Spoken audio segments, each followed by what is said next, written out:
Bismillahirrahmanirrahim. Assalamualaikum warahmatullahi wabarakatuh. Bismillah walhamdulillah wassalatu wassalamu ala rasulillah Sayyidina Muhammad ibn Abdillah wa ala alihi wa sahbihi wa man tabi'ahu ila yaumil qiyamah. Amma ba'du. Jamaah salat zuhur yang berbahagia, alhamdulillah siang hari ini kembali kita berkumpul, bermuajahah, bermusafahat dalam rangka talabul ilmi. Semoga bermanfaat buat dunia kita dan akhirat kita. Mohon maaf kalau jadwalnya berubah. Kayak saya doang yang suka ngerubah jadwal ya. Mohon maaf. Jadi ada kegiatan umroh di sekolah, baru pulang hari Selasa kemarin, sampai rumah jam 11. Jadi ketika Bang Jai bilang, bisa nggak diundur Kamis? Gue pengen tidur dulu ini. Mohon maaf. Iya, kajian yang lalu kita bahas tentang syarat-syarat salat. Ada syarat salat juga yang harus diperhatikan, yaitu masuk waktu. Salat menjadi sah ketika sudah masuk waktu. Ini hukum awalnya. Aqimis sholata liduluki syamsi, atau inna sholata kana lil mu'minina kitabam mauquta.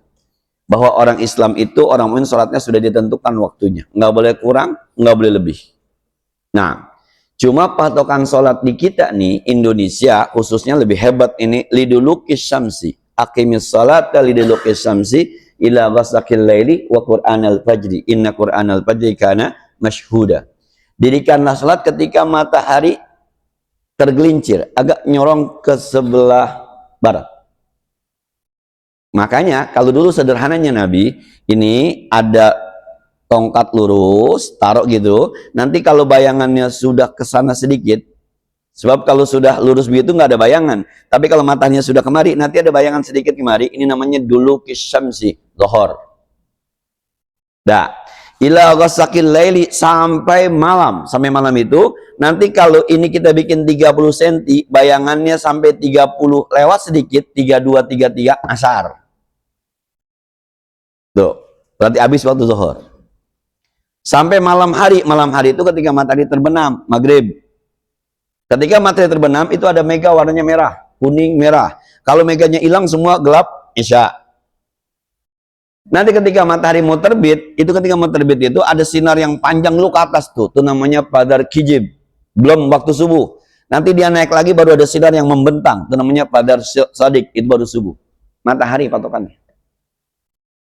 Dah, sekarang mah udah gampang, Pak. Tinggal lihat dia saja berbunyi aja. Johor dah. Sekarang mah. Dulu kan sesederhana itu kan. Sederhana. Ketika saya belajar ilmu falak, astronomi, jadi ketika kita bikin waktu sholat itu, Departemen Agama mengeluarkan, kalau Departemen mengeluarkan, itu sudah ditambah 2 menit ikhtiyat. Jadi kalau sekarang zuhur itu 11.42, maka hitungan asalnya 11.40. Cuma ada komanya, 11.40 sekian detik. Maka 40-nya tambahin 2, jadi 42. Nah sekarang kalau maghrib misalnya, jam 17.56 berdasarkan hitungan. Pemerintah mengeluarkan jam 17.58. Teman-teman buka puasa jam 17.57. Batal nggak puasanya? Tuh. Jadi hitungan pemerintah, hitungan asalnya tuh Pak, 11.56.32 gitu misalnya. Jadi jam 17 lewat 56 menit 32 detik. Rata-rata menitnya ditambah 2. Maka yang keluar pemerintah itu 17.58. Sementara Bapak buka puasa 11.57. Batal nggak puasanya? Tuh, habis minum baru azan. Di TV. Yang paling cepat Antv katanya. Makanya ini namanya waktu ikhtiyat. Ikhtiyat itu kehati-hatian. Jadi yang 57 dianggap sah karena sekali lagi itu ada tambahan 2 menit. Itu ikhtiyat namanya. Yang dimajukan 2 menit itu imsak. Imsak maju 2 menit. Walaupun mohon maaf, imsak cuma ada di Indonesia. Di luar negeri, di luar Arab juga nggak ada yang namanya imsak. Imsak itu 10 menit sebelum subuh. 10 menit sebelum subuh itu imsak. Itu adanya di Indonesia doang. Kenapa? Orang Indonesia kurang tertib. Nah, orang Indonesia kan misal nih Pak, misalnya ngerokok, azan subuh, itu kira-kira dibuang apa lanjut? Nah ini dia orang Indonesia nih. Allahu Akbar, tangguh. Batal puasanya. Atau lagi ngopi kan? Allahu Akbar, yang di mulut dibuang apa ditelan? Telan. Maka orang Indonesia dikasih waktu 10 menit, namanya imsak. Udah, kalau bahasa orang Betawi, lu mau gosok gigi sono. Lu mau ngerokok, abisin rokok lu sono. Lu mau ngopi, cepet 10 menit lagi. Itu orang Indonesia.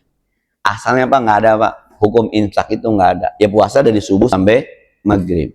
Imsak ini keputusan pemerintah melihat orang Indonesia, ya begitu adanya Pak. Pernah lihat nggak orang Indonesia? Mohon maaf, saya pernah ke Korea itu, orang beli es krim di Korea antri Pak. Antrinya begini, ini jalan raya, mohon maaf, ini jalan raya, ini tukang es krim, ini antrinya kemari nih. Jadi satu, ini sambil antri, sambil ngobrol, sambil jalan. Bapak pernah lihat di Indonesia orang beli antri? Enggak Pak, ngumpul semuanya. Maka di Indonesia harus ada garis dulu kan? Digaris dulu, itu aja kadang-kadang diangkat Pak garisnya begitu. Tuh, Indonesia, sampai sekarang Pak. Ya, makanya perlu ada, karena ini bicara batal atau tidak batal, maka pemerintah punya kewajiban untuk udah bikin waktu imsak. Tuh maksudnya imsak tuh. Jadi kalau ada bilang nggak ada hukum imsak, betul, setuju. Ini mah Indonesia banget. Asli ini Indonesia banget. Orang Indonesia kalau nggak diimsakin, itu yang ngerokok lagi azan tanggung, yang ngopi lagi azan tanggung. Dah. Nanti perubahan waktunya itu ketika kita bicara qashar jamak. Tuh. Bahwa semua teman-teman tadi jam 11.42 zuhur, sholat jam 11 yang nggak sah. Nanti masuk asar jam 14.43. Teman-teman sholat zuhurnya lewat dari 14.45, maka tidak sah. Jadi lebih dah. Sebelum kita qashar jamak, saya ingat, mohon maaf, kalau di kalangan ulama-ulama Pak, itu waktu dibagi 5. Ada waktu namanya waktu fadilah, waktu yang paling utama. Ada waktu namanya waktu takhir, pilihan. Ada waktu namanya mubah, ada waktu namanya makruh, ada waktu namanya haram. Bisa gini. Kita ini sekarang 11.42, sholatnya jam 11 lewat 50 atau jam 12. Itu termasuk fadilah Pak. Fadilah begini, ini bener banget niat sembahyang. Orang baru buat azan udah di masjid, itu fadilah namanya. Tapi ada yang tadi sholatnya jam 1 sampai jam 2 baru sholat. Itu takhir. Takhir itu apa ya? Pengen banget kagak, tapi sadar dengan kewajiban. Jam 1 belum sholat ya. Padahal yang terbaik tadi, jam 12. Sah nggak Pak sholatnya? Sah. Orang benar nggak tuh? Benar. Ada yang sholatnya jam 2:30 Pak. Udah jam 2:30 baru sholat. Ya udah 2:30 aja, gue belum sembahyang zuhur. Bayang dah. Sah nggak? Sah. Bener nggak? Bener. Sekarang kalau kita lihat jam zuhurnya, asar jam 2:30 lewat 15 menit lah. Ada yang sholat asarnya jam 2:30 lewat 10. Lewat zuhurnya jam 2:30 lewat 10. Ngeribis Pak. Dia rapi sholat zuhur, azan asar. Itu pemilihan waktunya makruh. Ada lagi Pak, orang sholat dapat 1 rakaat azan. Itu penuh waktunya haram. Semuanya sah, semuanya benar. Ini kan masalahnya kadang-kadang berantem. Yang sembahyang di awal menganggap yang sembahyang di akhir itu salah. Nih Pak, maka Quran mengatakan wala tuzakku anfusahum, jangan merasa diri paling suci. Yang sholat 2:30 masih sah Pak, masih benar, masih sholat Pak.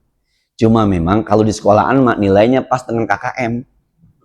KKM-nya 6, dia 6 Pak, 6 tuh. Ada teman yang 9, 8, 7, 6,5, dia 6 Pak. Dia bantu, terpeleset dikit nggak naik jam itu. Tapi masih naik Pak, masih sekolah namanya. Nah, itu semua tergantung kita mau pilih yang mana.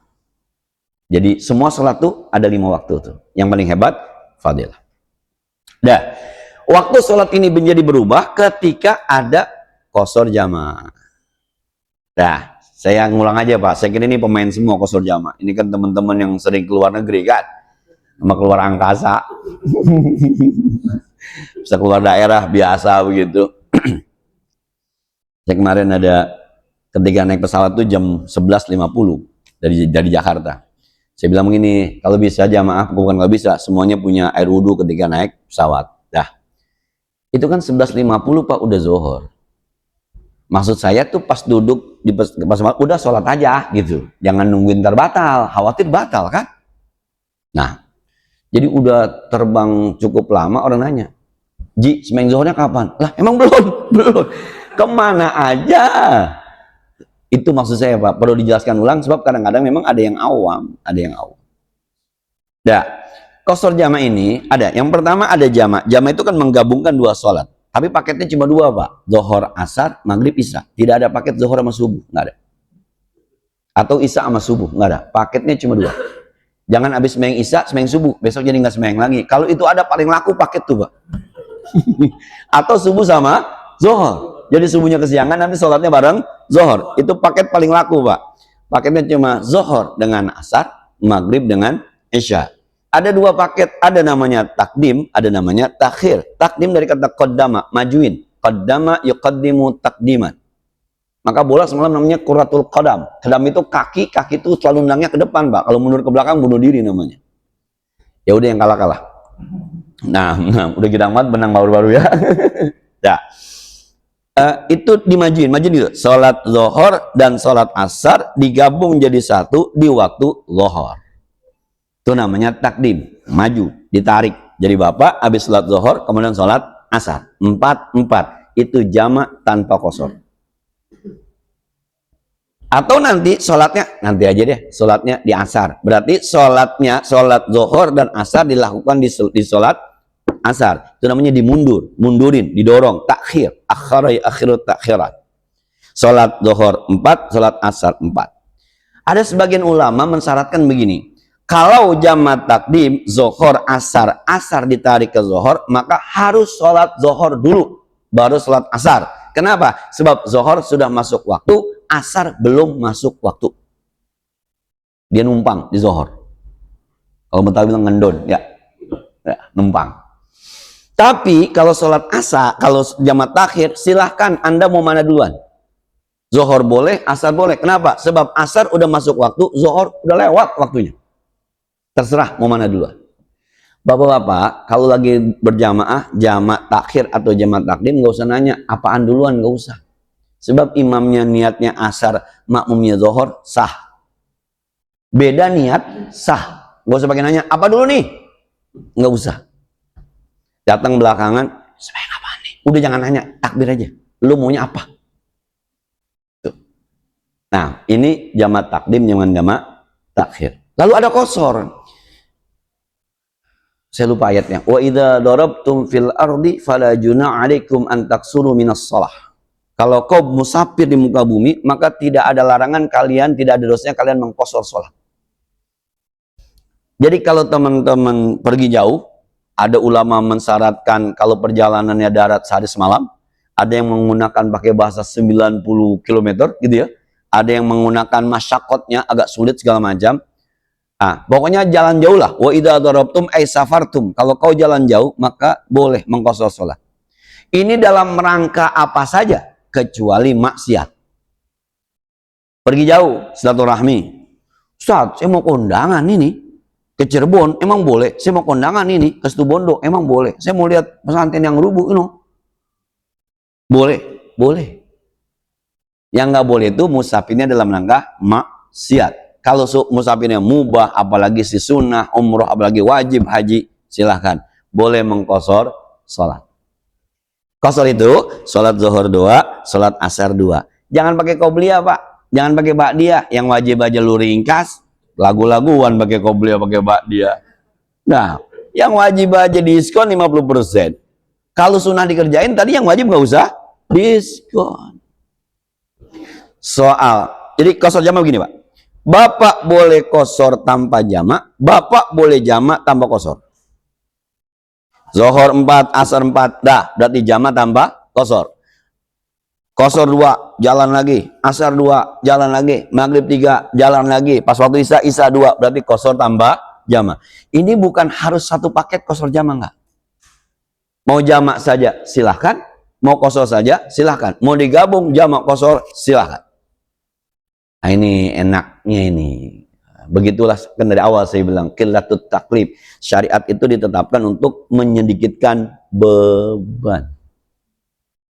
Nah, tapi ini berlaku untuk malam yattakhis adatan kalau kata ulama, yang bukan perginya kebiasaan. Kalau sopir antar provinsi Pak, nggak ada qashar jama Pak. Dia mah tiap hari qashar jama itu. Ya, sopir antar enggak, dia harus sholatnya tamam. Kenapa? Sebab kebiasaan. Kecuali jarang-jarang berangkatnya. Kalau tiap hari begitu, kalau jarang-jarang berangkatnya sebulan sekali, 2 bulan sekali. Nah, dah. Ada nggak batasan? Ini Pak yang agak ribet begini Pak. Bapak pulang kampung nih, Sumatera misalnya, Jakarta ke Sumatera. Berarti kan Bapak musafir dari Jakarta ke Sumatera. Itu Bapak pulang kampung, apa orang asing di sana? Kalau pulang kampung, Bapak pas sampai sudah tidak ada lagi boleh qashar jama'. Di mazhab Syafi'i, kalau saya orang Jakarta ke Sumatera, maka saya punya berhak 3 hari 3 malam qashar jama' di Sumatera. Karena saya termasuk musafir. Kalau Bapak orang Sumatera, sampai di Sumatera, Bapak bukan orang musafir, orang asli. Nanti balik ke Jakartanya, baru punya waktu. Ustaz, saya di Jakarta punya rumah, ada keluarga.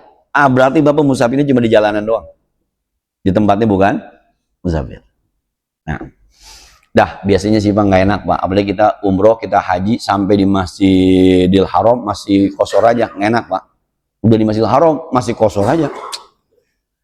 Saya ketemu lagi Pak, kasus orang di Masjidil Haram tuh sembahyang maghribnya ke sono ada masih. Ketemu lagi Pak kemarin Pak. Yang banyak datang ke sono, masih ke sono aja tuh.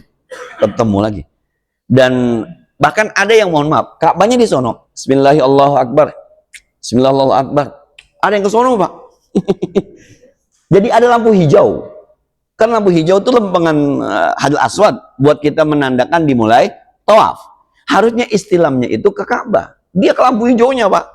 Bismillahirrahmanirrahim. Untung bukan bangsa kita Pak, jadi saya nggak tegur.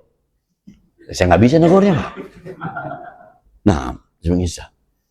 Bahasa Arab sekedar buat nanya saya bisa Pak. Oh, bahasa Arab kita kan bahasa Arab sono jauh banget Pak. Kita mau nanya, kalau di sini kan nanya man ismuka, di sana min ismuk, jauh Pak.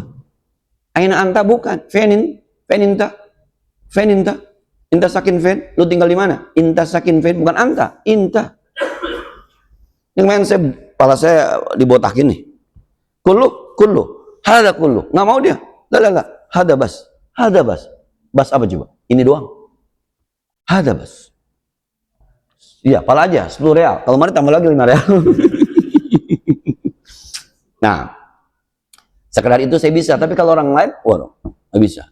Cuma ada yang hati saya jelek kemarin. Jadi, karena agak desak itu malam Jumat rame, kemudian ada yang hilir mudiknya di Hajar Aswad, jadi agak mengganggu tawaf kita. Ini ada nenek-nenek nih mau lewat depan saya, jadi saya agak nahan gitu nih supaya dia lewat dulu nih. Yang belakang orang-orang belah sono tuh ya, negara belah sono, dorong aja Pak. Saya buka dikit badan saya begitu, dia maju nabrak nenek-nenek. Dalam hati saya, makan tuh nenek-nenek. Habisnya saya bilang, ya Allah saya lagi tawaf, ya Allah saya lagi tawaf.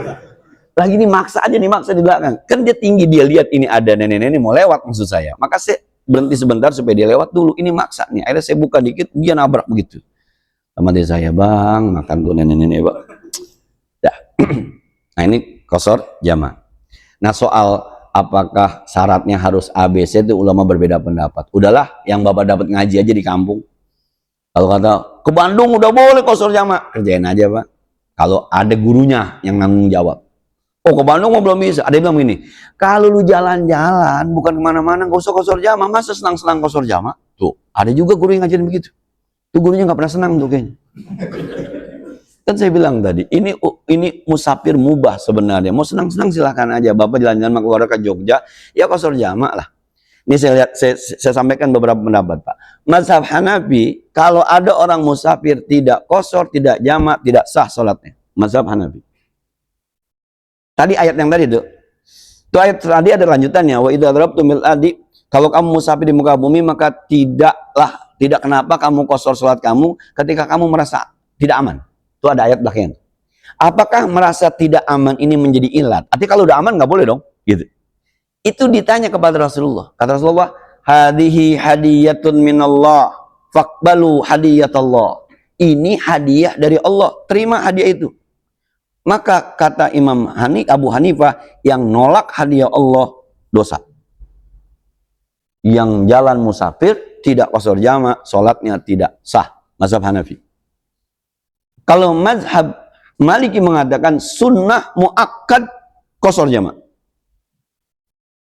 Kalau mazhab Syafi'i disunnahkan qasar jamak. Udah Pak, kalau kemana-mana qasar jamak aja udah. Mau jalan-jalan ke, mau kondangan ke, kecuali mau selingkuh Pak, haram. Tapi apa masih ingat sembahyang ya? Dah, itu bicara tentang masuk waktu.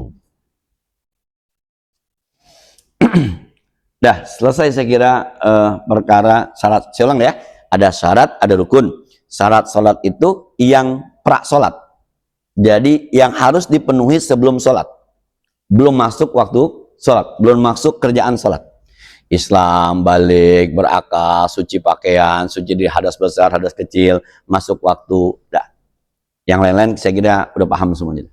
Sekarang kita masuk ke rukun Pak. Rukun itu sudah ada di dalam. Bapak kemarin ketika ngelamar pekerjaan harus ada ijazahnya, KTP-nya, itu syarat-syarat kerja.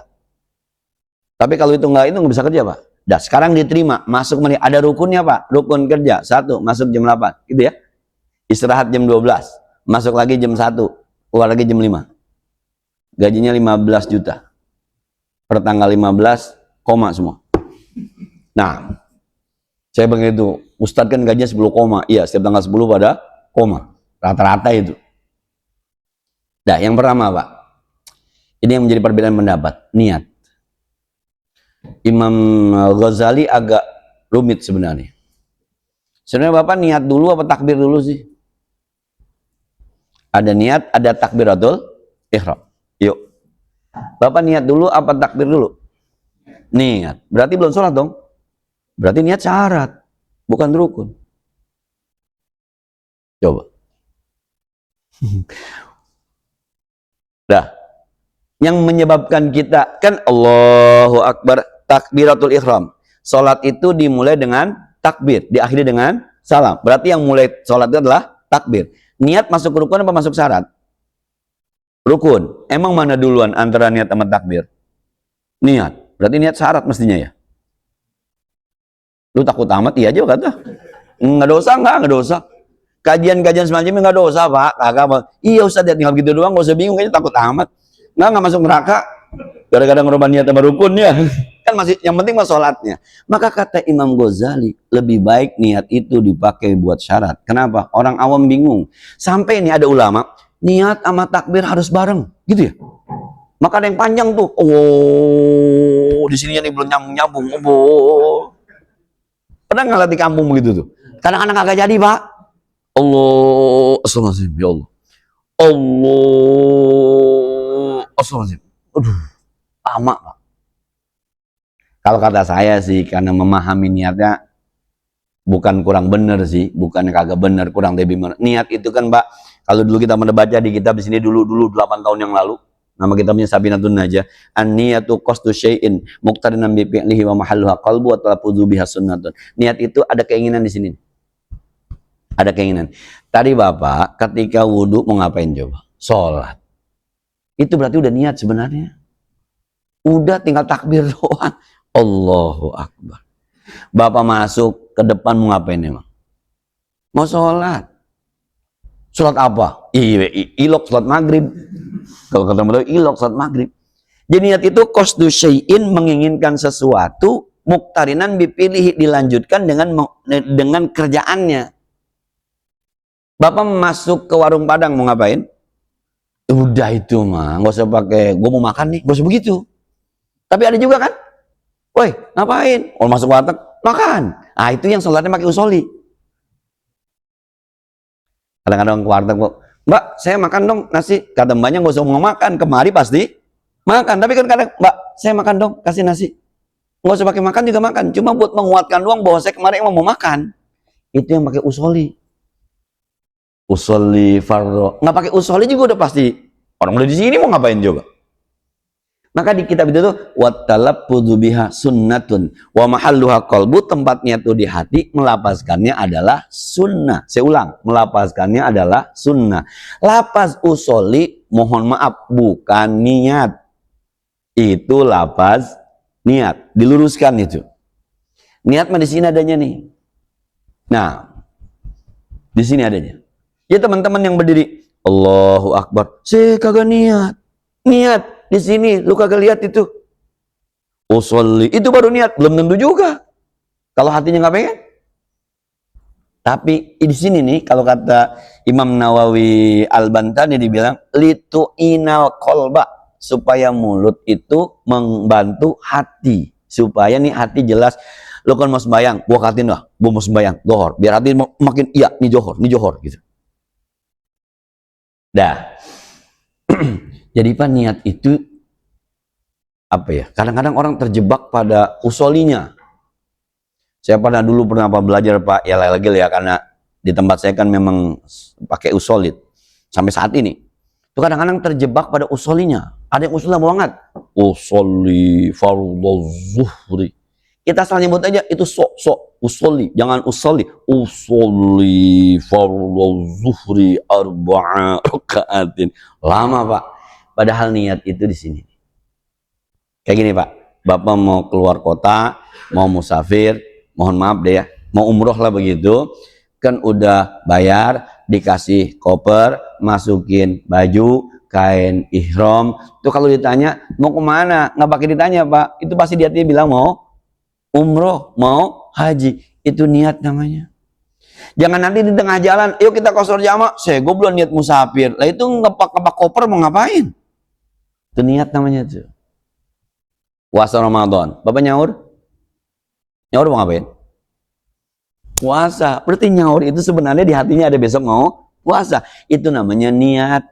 Cuma buat menguatkan kita pakai nawaitu shauma ghadin. Oke Pak, sekarang kita sepakat. Udah Ustadz hilangin aja usoli, setuju? Ntar ngajarin anak niat bagaimana? Ayo niat gimana ngajarinnya?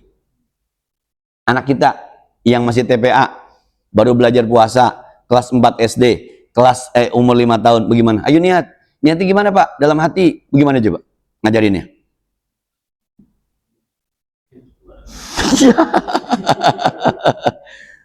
Ayo bilang di hatinya, ya Allah, yang ngomong juga namanya itu. Nah itu tuh kadang-kadang orang awam, mohon maaf ya, sekali lagi saya bilang, ini mah pemain semua, nggak pakai usoli udah antep ini mah, udah mantep deh, saya udah yakinnya nih mah, jarang pakai usoli juga aman dah. Orang awam Pak, mohon maaf Pak, Bapak tadi masuk misalnya jam sebelum zuhur, 10 menit sebelum zuhur, Bapak wudhu, Bapak masuk, sholat 2 rakaat, sholat tahiyatul masjid apa sholat sunnah wudhu? Bingung kan? Tuh, makanya kata orang awam, woi sembahyang apaan dulu ini? Kata gurunya sunat wudhu. Oh iya dah, usolli sunnatal wudhu, gitu kan? Sholat itu masjid, usolli sunnatat tahiyatil masjid. Itu tuh orang awam. Kalau pemain begini mah kan masjid, udah di hati, masjid, Allahu Akbar, jadi tukang ngaji. Nah, ragu juga sih gue sebenarnya. Tuh, orang awam Pak. Ini ada guru ngomong begini. Sholat apa aja dikerjakan malam hari namanya tahajud, kata gurunya. Nggak kena tuh Pak. Orang tiga nggak kena, orang awam. Lah saya mau sholat hajat Ustadz. Ya sholat hajat namanya juga karena malam hari namanya tahajud. Nggak mau, dia mau pokoknya hajat usulnya sunatal hajat, tahajud usulnya sunatat tahajud. Itu orang awam. Kalau kata gurunya, mau sholat hajat, mau sholat tasbih, mau sholat apapun, kalau dilakukan bangun tidur namanya tahajud, termasuk istighfar. Nggak mau dia. Ya istighfar aja, hajat aja. Tapi sembahyang malam bukan namanya. Tetap sembahyang malam, qiyamul lail namanya. Dah, jadi Pak, usolli, ulama kita menyatakan ini untuk di hati, nolongin yang di hati. Tapi niat sesungguhnya adanya di hati. Apa itu niat? Kemauan kita. Itu niat namanya. Dah, saya kemarin punya teman membimbing tuh sampai mau tawaf, dia suruh niat. Ayo niat bareng-bareng tawaf. Nawaitu an atufa bainal Ka'bah tawafa umratin sab'am, kita niat tawaf umrah 7 kali putaran karena Allah Ta'ala. Bismillah, baru jalan. Umroh ya, ini tawaf umroh ya, bukan tawaf sunnah ya. Nah, padahal kalau yang orang yang udah pemain kayak gini, ketika dia ngambil miqat ke Tan'im, ketika dia miqat di Tan'im, itu kan udah namanya niat. Ini pasti umroh ini. Bapak, ada juga Pak yang namanya tawaf itu dari hotel masuk ke masjid muter aja. Allahumma imanan bika. Itu namanya tawaf sunnah. Gak ada hubungannya sama umroh. Gak ada saing janji. Dah, itu niat. Jadi teman-teman kita yang pakai usolli, termasuk saya ngajarin anak pakai usolli dalam rangka itu tuh. Nanti kalau udah jadi pemain profesional, misalnya udah paham betul, yang nggak pakai usolli silahkan aja. Sebab niat urusan kita dengan Allah Subhanahu wa Ta'ala. Nah, jadi yang pakai niat usolli silahkan. Tapi sekali lagi, usolli bukan niat. Usolli lafaz niat. Dah. Yang kedua Pak, takbir. Allahu Akbar. Ini biar dilurusin dikit Pak ya. Ini ngomongin fikih. Yang wajib itu kalimat Allahu Akbar. Ngangkat tangannya sunnah. Saya ulang. Ini fikih. Yang wajib itu kalimat Allahu Akbar. Ngangkat tangannya sunnah. Ini kalau kita agak ini sedikit ya, agak kurang ajar sedikit. Kalau ada orang takbir kagak ngangkat tangan tetap sah. Allahu Akbar sah. Cuma saya takut ditabuk malaikat aja, Pak. Males itu. Quran mengatakan wa idza qamu ila sholati qamu kusala. Orang munafik kalau dirikan salat. Saya tekankan itu sunnah. Udah Pak, jangan berisik. Yang mau begini silahkan. Yang mau begini silahkan. Yang mau begini silahkan Pak. Dah. Kalau kata orang Betawi, guru lu ngajarinnya bagaimana lu kerjain aja. Yang penting ininya bener nih. Allahu Akbar. Jangan ada yang salah ucap atau kepanjangan. Allahu Akbar. Ada yang Allah. Itu berarti nanya Pak. Tuh kalau A-nya dipanjangin, A-nya ada dua. A Allah. Panjangin Allah, lu Allah, apakah Allah maha besar? Yang ngapain lu sembah? Lu aja masih nanya. Itu yang harus dibikin Allahu Akbar. Soal ininya Allahu Akbar. Bapak mau ikut saya begini. Kalau guru ngajarin begini ya kerja aja Pak. Yang penting kalimatnya Allahu Akbar. Itu yang wajib. Ada juga yang Allahu Akbar. Ada Pak. Jadi tangan kanannya di bawah, tangan kiri di atas. Kemudian dia putar. Supaya apa? Supaya hidupnya dari buruk menuju yang baik. Minaz zulumati ilan nur. Itu kata Imam Jamasyari. Ada ternyata di tafsirnya. Tafsir Jamasyari. Ada Pak. Walaupun saya nggak ngamalin. Kalau Imam Ghazali ngamalin ini, tangannya di sini. Kalau mau khusyuk, tangannya begini. Imam Ghazali. Nih. Lagi-lagi ini mas sunnah Pak. Orang Syiah begini aja Pak. Allahu Akbar. Bismillahirrahmanirrahim. Ya. Cuma keterangannya, Nabi meletakkan dua tangannya di atas pusar. Di atas pusar itu, di pas lengan pusar, apa di atas pusar? Nah itu dia. Kalau pas lengan pusar kan di bawah sini. Nutupin pusar. Kalau di atas pusar berarti di atas pusar begini. Nah, di sini juga masih di atas pusar, Pak. So jangan di sini aja, Pak. Itu akhir bulan itu. Jadi kalau saya nggak begitu peduli Pak, orang mau begini, orang mau begini, nggak begitu peduli. Tapi yang pedulinya ini nih, Allahu Akbar. Soal ini kan mungkin Imam Ghazali ketika sholatnya begini dia merasa khusyuk, maka diajarkan sama Imam Ghazali, sholat begini, ntar Anda jadi khusyuk. Mungkin ada juga imam yang mengatakan ini lebih khusyuk. Itu kan urusan pribadi yang coba diajarkan kepada kali paskan gitu. Itu metode namanya thariqah. Maka dalam metode tasawuf tuh ada thariqah yang tasbih subhanallah. Almarhum Ustaz bin Ilham. Gua enak nih, coba lu kali lu enak juga. Agim pakainya kan muhasabah. Wahai yang menggenggam. Gua enak nih, kali lu enak. Itu thariqah Pak. Nggak bisa ngapas juga kan Bapak? Orang subhanallah walhamdulillah nangis-nangis. Bapak menyengir-nyengir kan? Karena emang beda thariqah itu thariqah. Terserah mau pakai yang mana, tapi ininya jangan disalahgunakan. Allahu Akbar. Dah, anggung dikit lagi nih Pak. Ini kalimat Allahu Akbar, ini saya ulang ya, sekedar informasi saja. Di mazhab Hanafi boleh merubah kata akbar dengan kata yang terjemahnya mirip. Seperti azam. Apa artinya azam? Maha agung. Allahu A'zam. Allah Maha Agung. Sama nggak dengan Allahu Akbar? Sama. A'la. Allahu A'la. Maha tinggi. Sama nggak dengan Maha Besar? Sama. Itu dalam bahasa usul fikih namanya ada mustarak, ada muradib. Mustarak itu satu kata banyak makna, muradib banyak kata satu makna. Nah, tapi hanya mazhab Hanafi. Sepanjang saya hidup Pak, saya belum ketemu tuh orang takbir begitu belum. Ini mah asal tahu aja, jangan diamalin Pak. Kalau diamalin besok berhentiin jadi imam. Merusak semuanya. Tiba-tiba yang maju, Allahu Akbar. Waduh, aliran apa lagi? Kacau ini kacau. Itu mazhab Hanafi Pak. Jangan-jangan di mazhab Hanafi juga nggak diamalin kali, jangan-jangan. Sebab lebih banyak pakai Allahu Akbar. Apalagi azan Pak begitu. Allahu Akbar, Allahu Akbar. Kacau udah. Asal tahu aja. Ini mah asal tahu aja.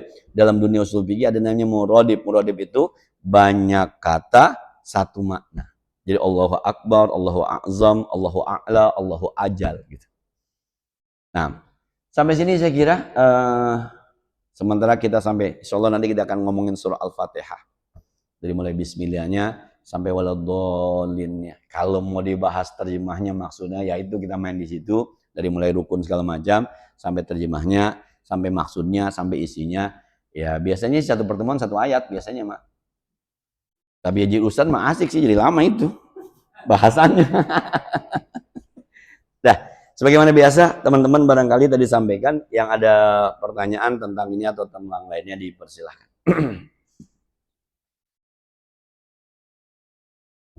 Nanti ditambahin snacknya. Begitu kan ya? Nah. Silakan.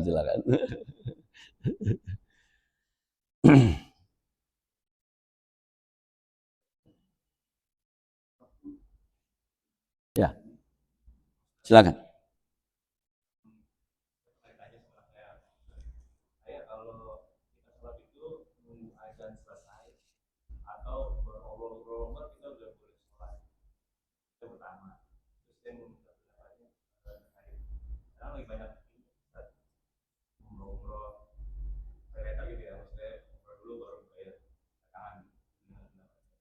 Iya. Yang pertama, jawaban lu deh ya. Hukumnya makruh. Salat tetap sah. Tapi tidak sampai haram. Makruh. Makruh begini. Kalau orang azan, kita disunnahkan menjawab azan. Saya ulang ya. Kalau orang azan, kita disunnahkan menjawab azan. Rafi azan, kita disunnahkan baca doa azan. Ketika kita disunnahkan lalu kita langgar, lalu kita sholat, berarti kan ada sunnah yang tidak dikerjakan. Khilafus sunnah makruh. Kaidahnya pokoknya menyelesaikan sunnah hukumnya makruh. Maka orang yang sholat berbarengan dengan azan itu makruh. Sholatnya tetap sah. Idealnya azan dijawab, selesai azan baca doa baru sholat. Maka kalau di sini misal ada Jumatan lagi azan kan orang berdiri aja nggak sholat kan, nunggu azan dulu. Kenapa? Makruh. Andai kan dia sholat itu juga tetap sah, cuma makruh. Kurang adab aja ketika disebut nama Allahu Akbar, dia malah sholat, bukan menjawab. Harusnya menjawab. Sebab di doa terakhirnya itu kan doa azan tuh ati sayyidina Muhammadanil wasilah wal fadilah. Ya Allah berikan kepada Nabi Muhammad al wasilah wal fadilah, posisi yang paling bagus di surga. Kata Nabi, kalau ada yang mintain itu buat aku, wajibat alaihi syafa'ah, maka dia wajib mendapatkan syafaat. Jadi sah tapi sholatnya makruh. Dah. Iya, kalau ditanya saya, mau haji, mau umroh itu kan bicara mampu. Ada duitnya dulu dah baru berangkat. Gitu. Jangan dipaksa udah berangkat baru. Ini ada kesan jual belinya cukup kuat dibanding kesan ibadahnya.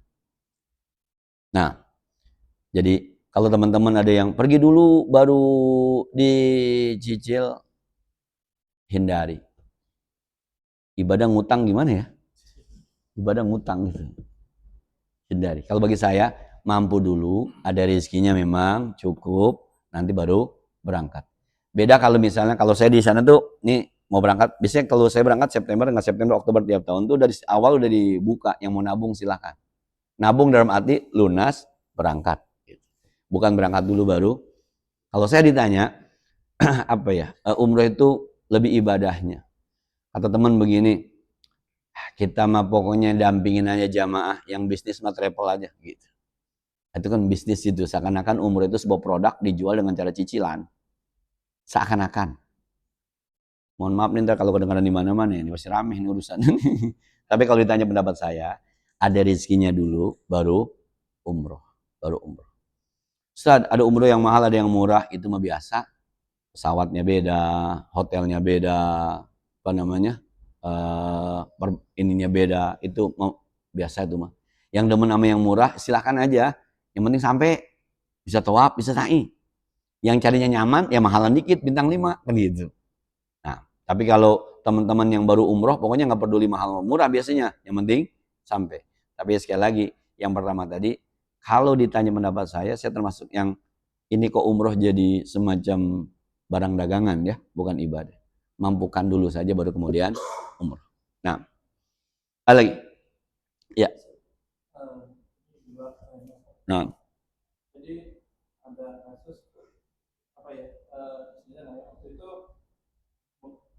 haid, ya haid terus mungkin apa namanya mukenanya itu pas itu kurang bersih saat itu atau dia lupa atau dia cuci atau belum, cuman dia nggak ngeh gitu pas selesai habis haid dipakai, pas mau dibagi ternyata ada bekas itunya, masih ada darahnya. Nah itu salatnya itu diulang lagi atau sah? Oke.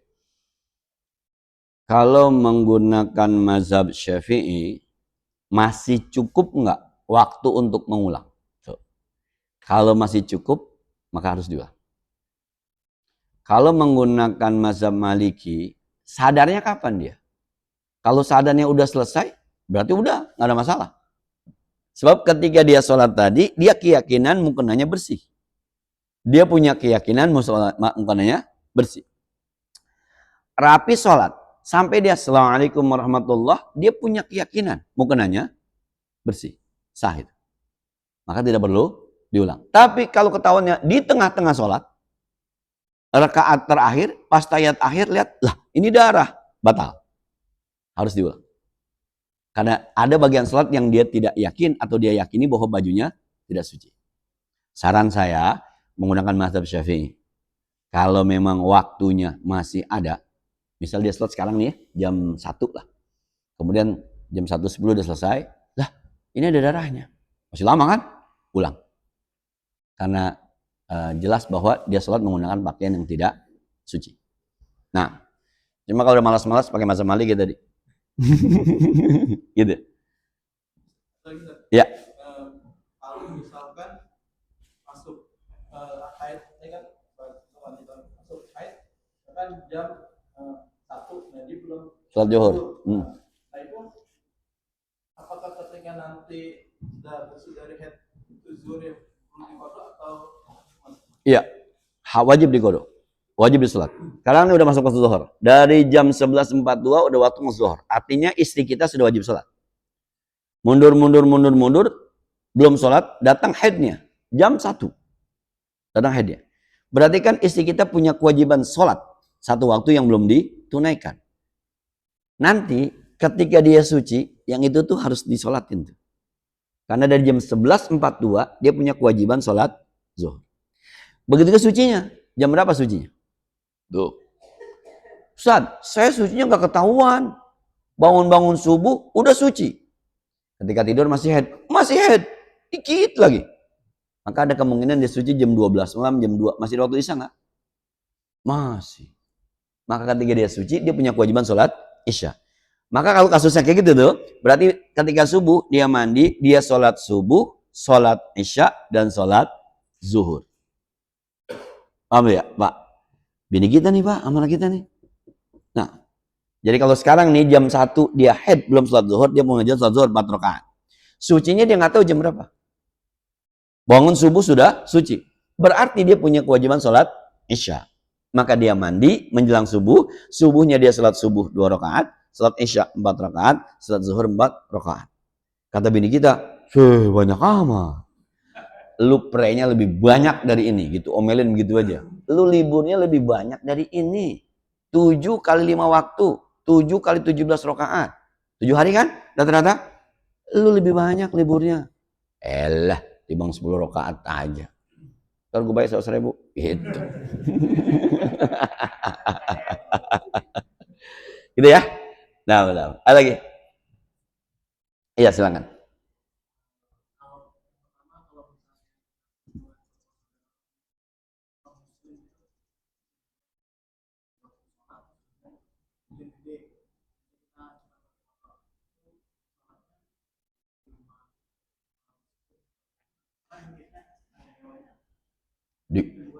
Sebentar dulu. Di gereja aja boleh sholat. Di gereja masih boleh. Sayyidina Umar bin Khattab pernah sholat di dalam gereja. Nggak apa-apa. Pokoknya kalau nggak kelihatan ada kotorannya. Saat dia punya anjing, kelihatan nggak kencing anjingnya? Nggak ada, kelihatan nggak? Udah, hukumin aja suci. Nah, udah sholat di situ aja di rumah saudara. Nah, nanti juga disediain tikernya sama saudaranya. Terus begitu, gua numpang sholat ya di rumah lu ya, gitu bisa sama temen gitu ya. Bro, numpang sholat bro, ujian bro. Waduh, nih, pakai tiker, pakai apa? Nah, udah nggak apa-apa. Jangan begitu. Di gereja sholat masih boleh. Daripada kagak sholat kan? Iya. Lanjut.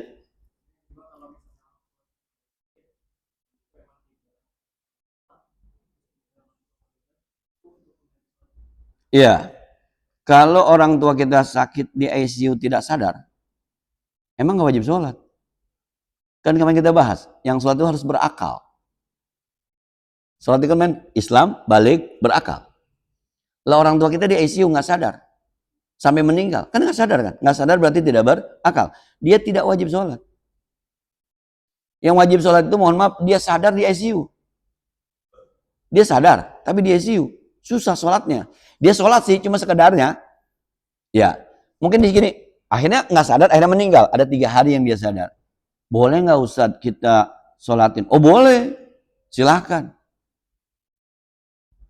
Saya kemarin orang tua saya berapa hari ya? Itu yang kita ragu begini ragunya. Ini sebenarnya dia masih sadar kagak sih? Jadi kadang-kadang mau akhir umur kan orang tua kadang-kadang suka nyambung, entar enggak nyambung. Pernah dibilang begini, perempuan ibu saya, gua mau sembahyang subuh, ya, iya. Saya belum ambilin mukena pak, udah sembahyang. Allahu Akbar, belum diambilin mukenanya. Dia nggak tahu tuh, udah pakai mukena apa belum. Berapa rakaat juga kagak nyambung, Pak. Ya nanti saya begini nih, ini sebenarnya masih sadar apa kagak sih? Kadang-kadang ngobrol, seakan-akan ada suaminya yang masih hidup. Baba lu no, tanya udah makan belum? Baba lu no, tanya udah ngopi belum? Tapi ntar kadang-kadang minta sholat. Ya saya sendiri bingungin sebenarnya, ini sadar apa kagak sih sebenarnya? Akhirnya ketika dia meninggal, udah deh. Yang kemarin-kemarin tuh, yang ketika pas itu, kita sholatin. Buat dia. Tapi kalau udah di ICU, emang kenyataannya dia sadar, emang gak wajib sholat. Ya?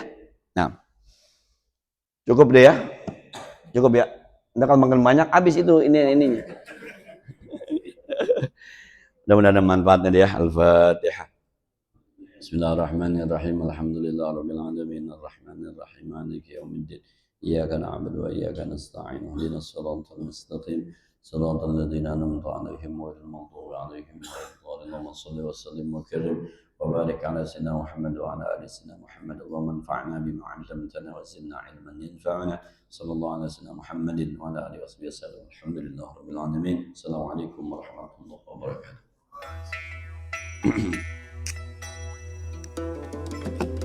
Alhamdulillahirabbil alamin.